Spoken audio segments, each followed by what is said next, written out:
అంటే మీరు అన్నారు కదా సార్, ఇప్పుడు ఇంతకుముందు వీధిలో తిరగడానికి అడ్మినిస్ట్రేషన్కి రెండింటి మధ్య మీరు వ్యత్యాసం ఏమైనా కలుపుతున్నారా? అటు నుంచి చూసినప్పుడు ఇటు నుంచి చూసినప్పుడు రెండు చాలా అవసరం. నేను బేసిక్ పొలిటికల్ సైన్స్ బుక్స్ చదువుతున్నప్పుడు కానీ లేదంటే సోషల్ ఫిలాసఫీ ప్రత్యేకించి శ్రద్ధ వీటి మీద నేను అంటే special focus around I think 2001లో పెట్టాను. 2001లో దాని మీద అర్థం చేసుకోవడానికి బేసిక్ పబ్లిక్ పాలసీ మీద చదువుతున్నప్పుడు నాకు హెర్నాండో డి సోటో అని మన పెరువియన్ ఎకానమిస్ట్, దాంట్లో నాకు ప్రేరణ ఏంటంటే నీకు ఏదైనా పెరువియన్ ఎకానమీ చాలా గందరగోళంగా ఉండింది ఆ టైంలో. హెర్నాండో డి సోటో అని బుక్ ఉండొచ్చు, పేరు మర్చిపోయాను. అంటే దాంట్లో ఏముండదంటే నేను చదువుతున్నప్పుడు అంటే I want understand politics.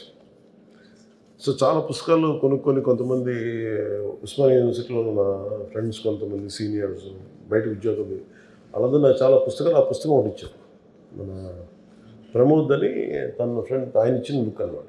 So దాంట్లో నాకు తీసుకున్న సారాంశం ఏంటంటే ఆ టైంలో షైనింగ్ పాత్ గెరిలాస్ ఉండి యువతంతా మావోయిస్ట్ మూమెంట్స్కి వెళ్ళిపోయేవాళ్ళు. ప్రత్యర్థుల్ని ఎదురు తిరిగితే ఈ టిపికల్ అటు వాళ్ళ తెగల గొడవలు ఎలా మన దీని ఏమంటుంది స్కాల్ప్ కోసేసేవారు.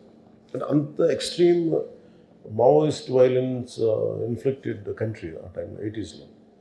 సో ఫ్యూజిమోరో వచ్చినప్పుడు ప్రెసిడెంట్గా ఆయన్ని ఎవరినో హైర్ చేస్తే institute of Liberty and democracy వాళ్ళని హైర్ చేస్తే వాళ్ళు చెప్పింది ఏంటంటే మొత్తం నెంబర్ ఆఫ్ ఎఫ్జిఓస్ కానీ అడ్మినిస్ట్రేటివ్ ఫెయిల్యూర్స్ అన్నీ మాట్లాడితే ఒక పెళ్లి కావాలి, ఒక సర్టిఫికేట్ కావాలి, ఒక డ్రైవింగ్ లైసెన్స్ కావాలి, ఏమి చేద్దాం అనుకున్నా ఇన్ని రోజులు పట్టేస్తుంది, మ్యారేజ్ సర్టిఫికేట్ కావాలి ఇన్ని రోజులు పట్టేస్తుంది, ఇవన్నీ ఉంటాయి. దీనికి సింప్లిఫై చేయాలంటే ఏంటంటే best thing is to go and reach out to people.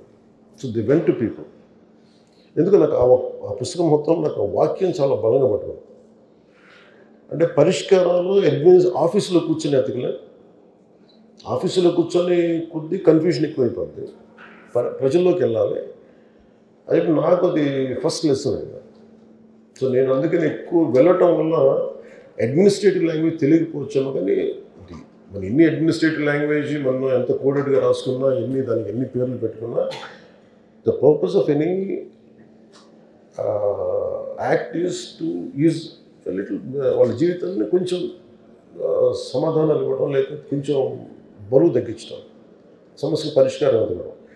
So నాకేమనిపించిందంటే నాకు రెండు హెల్ప్ అయింది. అది నేను ప్రజల్లోకి వెళ్ళి ప్రతి సమస్యను అర్థం చేసుకోవటం వల్ల దాని బ్యూరోక్రాటిక్ లాంగ్వేజ్, లీగల్ లాంగ్వేజ్ నేను ఈ రివ్యూ మీటింగ్స్లో నేర్చుకున్నాను. That's what I can say.